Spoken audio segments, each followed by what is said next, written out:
when you get into your 20s, that's obviously the time. I mean, probably, I guess most people would say that's the time where you face the biggest challenges, in your life.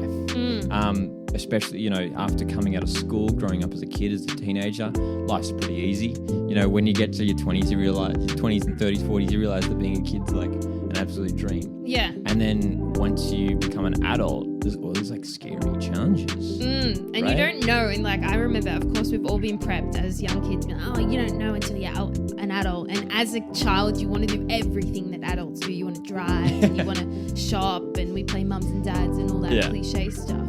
And you don't know until you reach it. And I feel like for me personally, like I was definitely someone that always wanted to be the mature adult thing. And like I can't really regret that because I didn't know what I was in for. And of course it's like glamorized to be an adult and have that independence to be able to do everything that you want to do without having the permission. Yeah.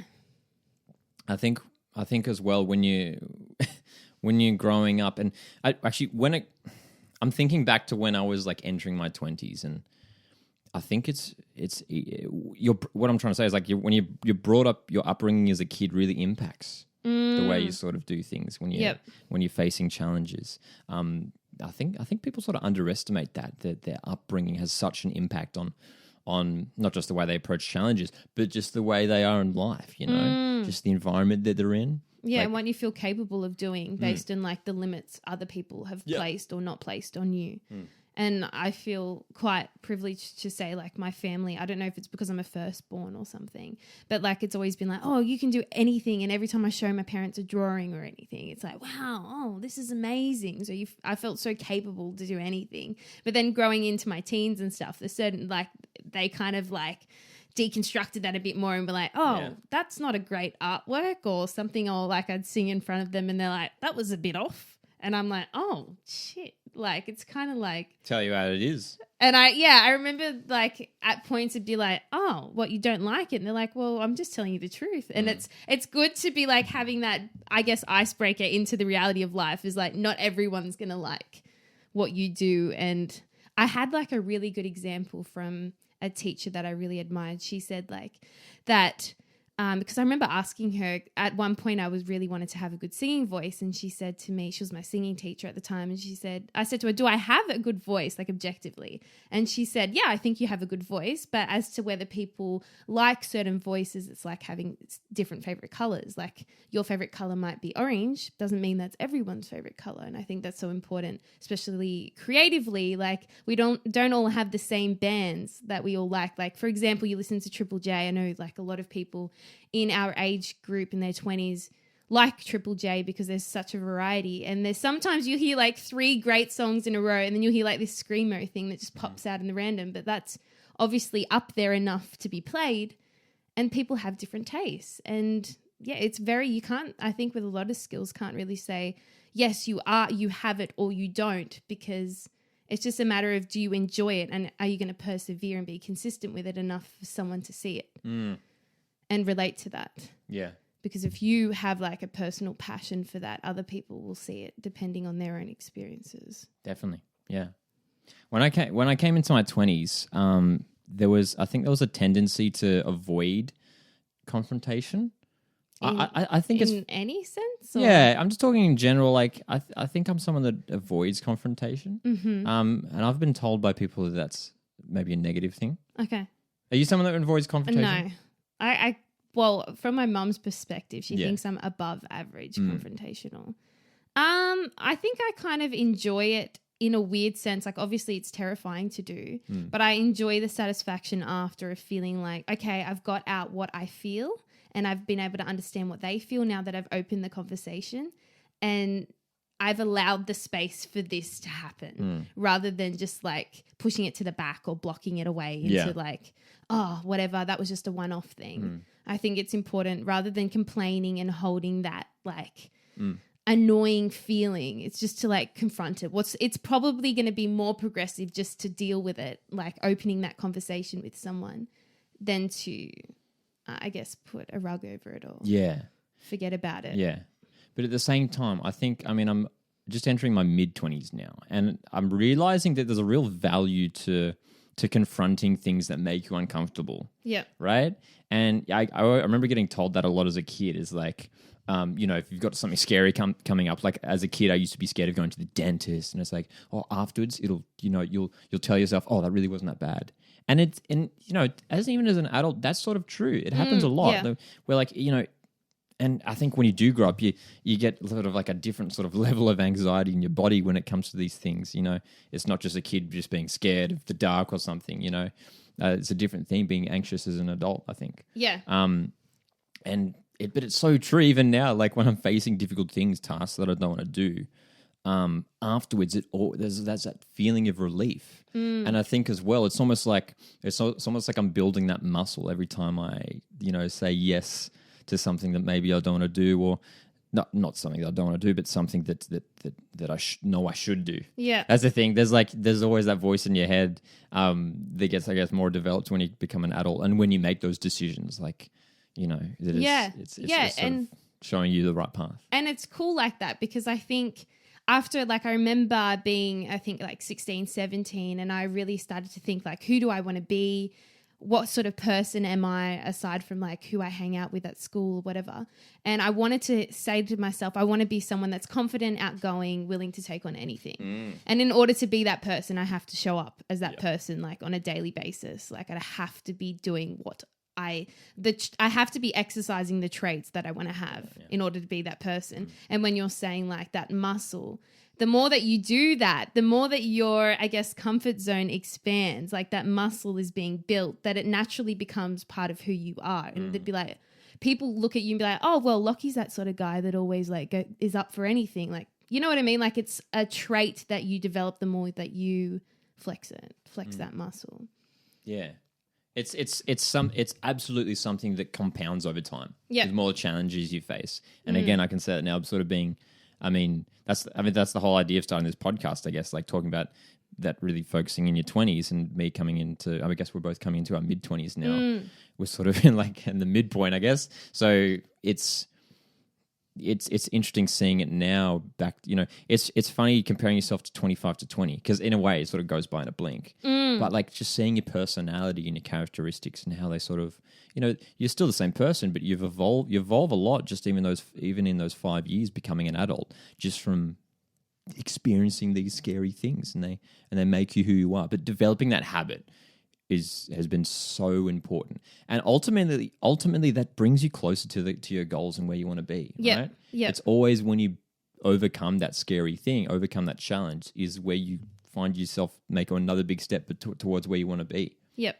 That's just what I find. Yeah. Yeah. No, and what we were talking about before, like coming to that realization, like from 20 to 25, I feel like there's so much refinement. Like we were talking about how we look back at maybe like 21 and be like, what the hell was I wearing? What was I doing?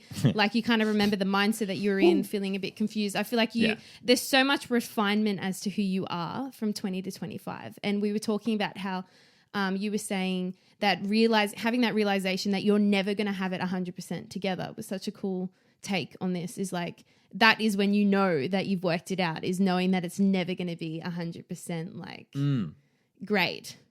Do you want to expand on that? Yeah. It's in what was the specific line that I came up with? It was like really cool, because when I said it, I was like, something like when you come to the realization that you are never going to have anything 100% together, or something like that. Yeah. There's a feeling, that's been pressured on us just from society, just everything, the way everything sort of compounds together, that there's like, we're striving for this perfect, I guess it's a very Western civilization sort of notion that we're searching for this perfect lifestyle, and, you're going to have the best car and have the best house and have the best paying job and, have all these fancy appliances and live this perfect life, have a family or whatever. It even comes down to like a hobby. Like if you want to start a YouTube, it's like getting the perfect computer, the perfect camera, starting a podcast, the perfect this, perfect that, the same sort of. That's right. All that prep and stuff. The idea of perfection, that striving for that perfection. And when it comes to life and finding that end goal, finding that success, it's never there. You like talk to people like that are older, and there's no such thing as like finding that final destination or being truly content. And what I was saying before is that the true contentment, the true success is when you accept that there's no such thing as that, right? Yep. And it's something that I've realized so much, like me just being an artist and being a musician, and I've been doing my Atlas project for just over a year now. It's like, it's so much about the journey. Like, I think a lot of people, you know, it doesn't matter what field you're in, get caught up about that final goal. It's like, oh yeah, but in, you know, 8 years time, I'll have that dream job and be living in a mansion, you know, in Sydney or whatever. And it's like, it's not about that. It's about how you get there and the experiences you have along the way, the challenges you overcome, the people that you meet, the connections that you create. And that journey, that adventure is so much more worthwhile than this imaginary pretend end goal. Because, you know, that doesn't exist, right? And when you feel like you get there, there's always new challenges that are going to come up. And yeah. Yep. I hope I'm making sense. No, definitely making sense. Yeah, it's definitely all about that growth. And as we were saying, coming back to facing fears and challenges, and like having that, it's not an end. Like, it's not like you one day get up for karaoke and be like, this is my be all and end all goal. And then you're like, okay, well then what's next? Like, it's a constant growth and a constant process. And I think a good example is that I once met this dude in the UK who like had this midlife crisis. He was working in finance and I was working at reception in the airport, and he was like, oh man, like he came with this huge energy, and I was like, you're so cool. Like, he just came up to the desk as a finance dude, and I said, wow, like you have so much good energy. You're so passionate. He's like, yeah, I've had a midlife crisis. I'm leaving my job. I'm just going to start doing what I love. And luckily he had the money to back him. So he's like out traveling New Zealand right now. I follow him on Insta, but he's just so out there. Like, he'll happily dancing in public. And then I said to him, like, where's the barriers? Where's the limits of, because conventionally we don't feel like dancing in the street when we're listening to a good song. We think, oh, someone's probably watching me. Like, oh, like they're going to think that's weird. But is that harming yourself or is that harming anyone else? Not really. No, like you dancing. I mean, it could be harmful if someone came up to you and said like, that's shit. Like, what the hell are you doing? But really, how is that anything offensive to them? And I think that's such a cool idea, is even like just flexing the muscle of courage. You don't have to dance in the street, but there's so many things that we can do on a small level, like on a small basis, of challenging ourselves, like giving people compliments. Like, we feel a bit stupid sometimes if, say, there's something that we admire about someone, just to tell them, we're like, oh, maybe I shouldn't. Oh no, they're walking away, or like they're with people. Like, so what? Is that really harming anyone? It's probably going to improve their day. Like, the chances are it will improve their day. But there's so many little things that we kind of like overthink. But when it comes down to it, with this guy's advice, he said to me, like, is it harming yourself or is it harming anyone else? No, then why not do it? And it's just our ego really that's holding us back. Yeah, and like, what's the worst thing that can happen? And yeah, and right? It doesn't matter what you're doing on that small level, whether it's giving someone a compliment or asking someone for directions or starting a conversation at a bus stop. It's the same muscle of courage that you can use to, say, sing karaoke at a huge bar, or get up and do a stand-up comedy show, or whatever your big fear is. It's still that same muscle that you're flexing on whatever level that you're flexing at. I like that. I like that a lot, because I think for people, there's a lot of people, I guess specifically young people who maybe feel really low in confidence when it comes to life, and a lot of people feel like they're really losing in life and feel like a failure. I think when you're in that headspace, it's really important, if you decide to make that positive change. I mean, not even decide to make that positive change, but like, what I'm trying to say is like the little steps, the little achievements are huge. Yeah. Are huge, right? They're everything. Because they snowball. That's sort of, just following along from what you're saying there. Like, they make such a difference, because in the end, just like making that simple step of, getting up and making yourself a nice breakfast one morning, that's not even a challenge, but I mean, for some people it might be. It can be. Yeah. And even like for the average person, like sometimes I have a day where I'm just done. Like, I've lost my energy with humans, and I'm like, I can't be bothered to make breakfast, like a good breakfast. I'm going to skip it, or something like that can be a challenge on any level, I think. Yeah. But then, doing those little steps snowball. It's all about that mentality of like, you have a decision whether to go one way or another. And, the easier decision might be to not face the challenge, not make that step in what in your heart and in your head is the correct decision, is the right path for you. is going to bring you to some place better. We always have that. We make that decision every day, like all the time. We don't even realize it, I think. But every time we say yes and go down that more difficult path, go down that path that we're meant to be going down, it's just the habit of building that, and it snowballs. It's creating the momentum. So important. And not even thinking about where that is bound to lead, just taking the pressure off yourself and thinking, today I'm going to get up and have a shower. Like at whatever level you're at, maybe you're not at that level. Maybe it's like, today I'm going to get up and do a 1K walk and put my music in, and finding little things that bring you enjoyment to get you to that place, and just focusing on that. And then inevitably after you do that little milestone at whatever level that is, you feel a bit better. You feel like you have a bit more of a bounce in your step and be like, okay, now I've done that. Maybe I'll do this next. And not having to like put that pressure that it's going to lead to a next thing, but inevitably it does anyway. Just thinking about that one thing at that moment, just solely that thing, and not putting any pressure for anything more to come out of that. 100%. And it's something that, I mean, I'm like, me personally, like I'm still learning so much. Like I'm still struggle to make those decisions and you know, pick the right path, like make those difficult decisions. Because I mean, it is scary, and like that's the natural thing. Like fear is so normal. Yeah. Right. Like as humans, like fear is a thing that's been designed to protect us, like to keep us, you know, physically safe. Yeah, really. Exactly. Right. But at the same time, it's that overcoming that fear is like the biggest pathway to success, I guess. Yeah, right. Definitely. Like overcoming that, there's so much there on the other side, and it's hard to remember that, I think, when you're in those scary moments. Yeah. But yeah, for me, it's like something I still like struggle with, and I think it's an endless struggle. Yeah, like I think no matter what level you're at, it's still going to feel horrible and horrid. And I've listened to some great speakers. One of them being, what's her name? I forget her name. She writes about vulnerability. I can't remember her name, sorry. But she spoke about, she's done a huge TED talk, and she was talking about, and she's been on Oprah Winfrey as well. And her and Oprah were even talking about like at their level where they put themselves on a world stage very often and speak to masses of people, millions of people on the internet and all that sort of thing. Their exposure is huge. They still feel fear. Like at their level, they're saying, fear is just endless. It's a feeling. And like not thinking, for me personally, if I don't think of it anything more than a feeling, that actually helps me. I'm like, okay, it's just a feeling. Well, I just need to disassociate. Like it's just a feeling. I want to do this. And this feeling is not that important. It's just something that I'm feeling that I just need to move through with that feeling. And once I move through that obstacle, the feeling will dissipate naturally. And it does every time I do face that obstacle. Yeah. I think it as well, when it comes to facing challenges and those hurdles that come up, what I've discovered is all about your perception, your mentality when you're approaching something.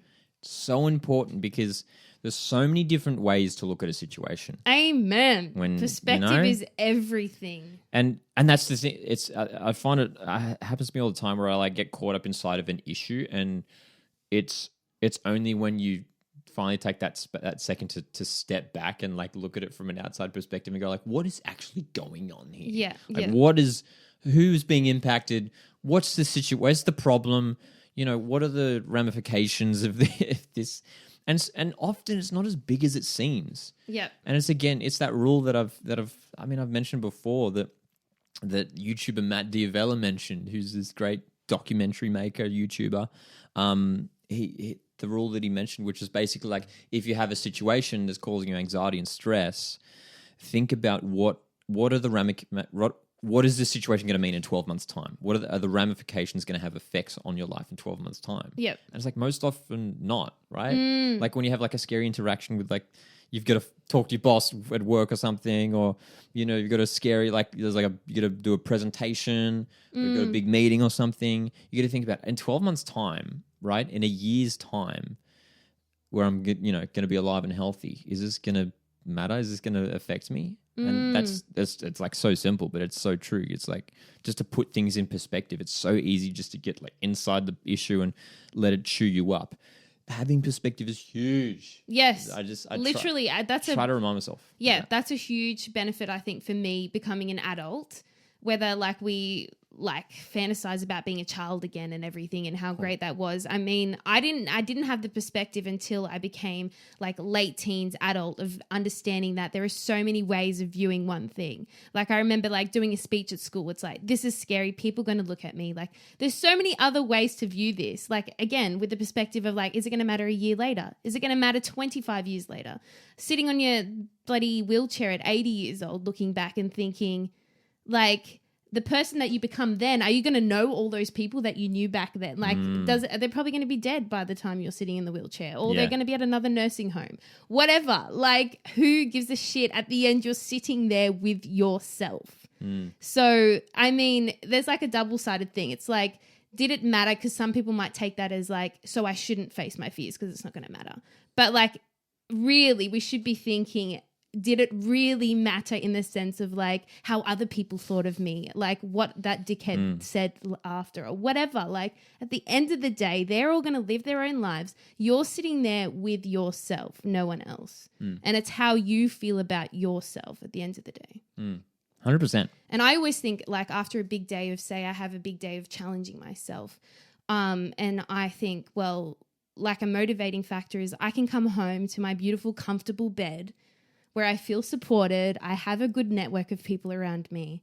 I can lie down in my bed with the covers on, hide away from the world after I've absolutely exposed myself. And that is like my safe place. Yeah. Or knowing that you have someone to go to that you can talk to and call if things fuck up. Like there's always a safety net of like that you can create for yourself, whether you want to go sit by the ocean and that's the way that you could decompress. And that's something that you look forward to as a way of like, signing out of the day or whatever, like having that time and space in your head as a way to like, this is where I'm going to go once I've achieved. That's my reward. That's my retreat from the world. Like it's not like the exposure or the challenge is like a feeling that is staying there for a long. It's not like I mean, unless you're in a 3-week SAS challenge or something, you know what I mean? Like the feeling is so temporary and there's always a place to retreat. Yeah. That's the thing I try to remind myself as well. Like everything is temporary. Like nothing is forever. And I like even when I get into like a bad headspace or anything, you always got to remind yourself that it's difficult when you're in that headspace, but like it's not forever. Yeah, it's definitely like it's difficult. not permanent. This too shall pass. Indeed. This is a question I was thinking maybe of ending with as we come towards the end of the episode here. But I'd love to ask you for both of us, but like for you, first of all, like what's something scary maybe coming up in the future or something that maybe you want to do that you're scared to do but want to do? Is there something in life that like like in terms of like when it comes to your passions or jobs or anything or even like moving somewhere? Yeah. Is there something that scares you that you want to do? Okay.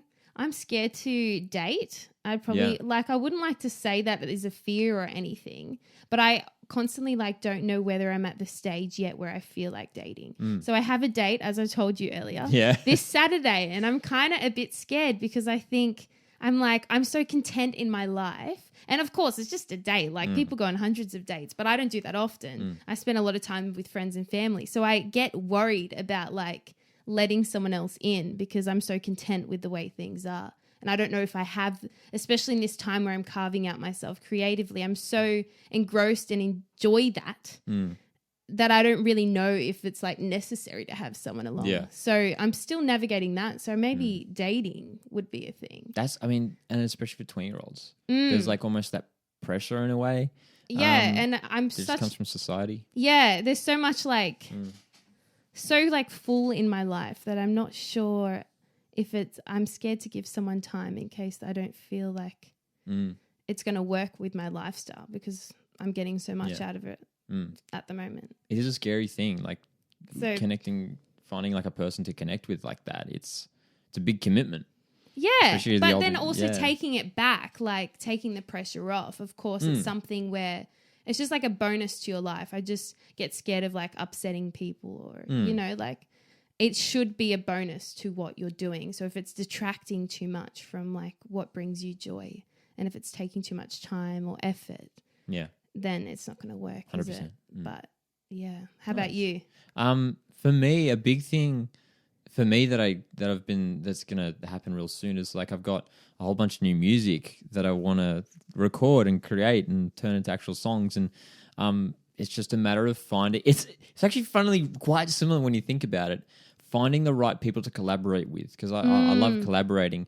And when it comes to finding producers, like for me, my songs and my music are like such a personal thing for me, and I want to make sure I get it right. Like I struggle with being a perfectionist so much. It's something that I have to juggle a lot, Same. being a perfectionist. But I mean, when it comes to your art, I mean, you sort of have to be in a way. Like you want it to be a true representation of who you are and what you want to, how you want to come across to people. Yeah, and that's terrifying to me. Just like, knowing that.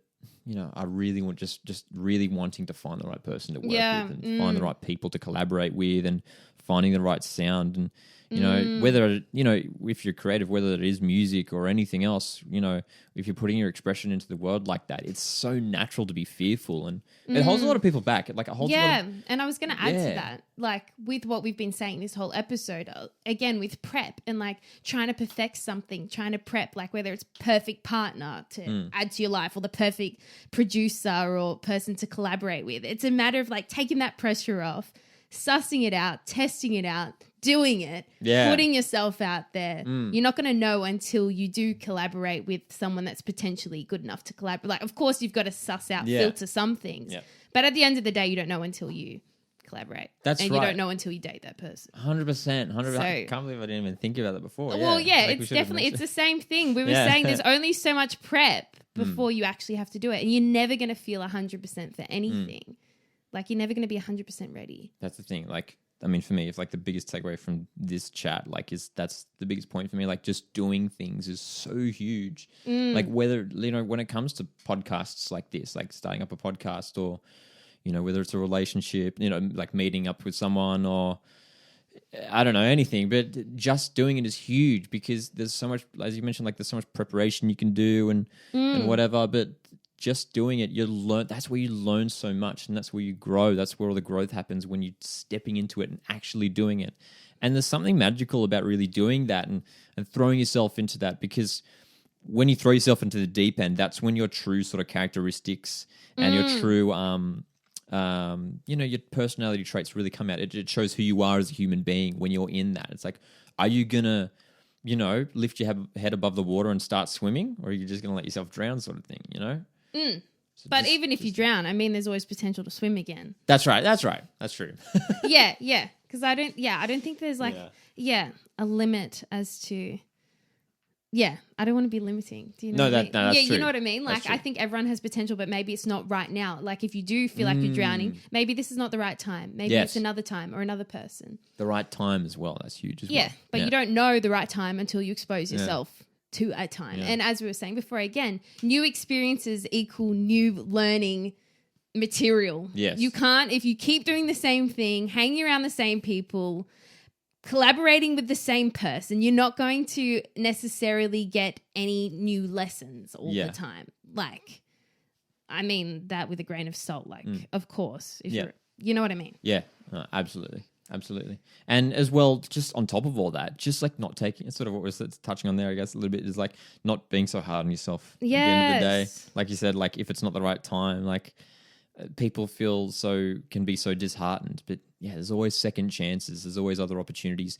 When one door closes, another one opens, which is a very cliche thing, but it's so true. 2 points. Not taking things too personally and having faith, whether that's in God, a higher power, fate, your greater self, like your inner being. I believe they're all the same anyway, but whatever you believe in, understanding that whether you just need to expose yourself to the opportunities at hand and the right thing will come your way. And there are so many people that are successful that say, I tell ya, like this door closed, I was devastated, then this door opened, I didn't understand why, and now it makes sense. Like it always makes sense down the path. Like maybe you met someone that you were supposed to meet at that thing that went wrong. Like there's always a reason. And if you have that mindset of like seeing the opportunities and like the lessons and everything, you'll constantly see that. You just have to keep that perspective abundantly, like keep reading these self-help books, keep getting these cool podcasts, good, those good Yeah. vibes to keep you on track. Yeah. Because if you see a lesson in everything, you're going to constantly develop inevitably. Mm-hmm. So there's no wrong decision. There's no wrong opportunity. It's just what you feel excited about and expose yourself to. Yeah, absolutely. Well, I mean, even this chat has made me feel more Same. excited to do things and motivated. That was fun. Yes. Yeah. Thanks for listening to our first podcast as 20-something. It's exciting, isn't it? Yes. 20-something. Navigating your 20s. Yeah, absolutely. We're doing episodes every Friday fortnight. So every second Friday, and you can find them. We're going to get them everywhere. So that's Spotify, Apple Podcasts, YouTube, all over the place. Hey. And we're going to be on all socials. Yeah. Yes. Exciting stuff. With our username, you can just search up, 20something _pod. Yes, That's perfect. it, with our quirky aesthetic content. That's right. So hope you've enjoyed this first episode. Love to hear from you what you thought of our first chat. And hope you can join us here again in 2 weeks' time for another episode of 20something pod. Thank you so much for joining. Thanks, guys, and we'll see you next time.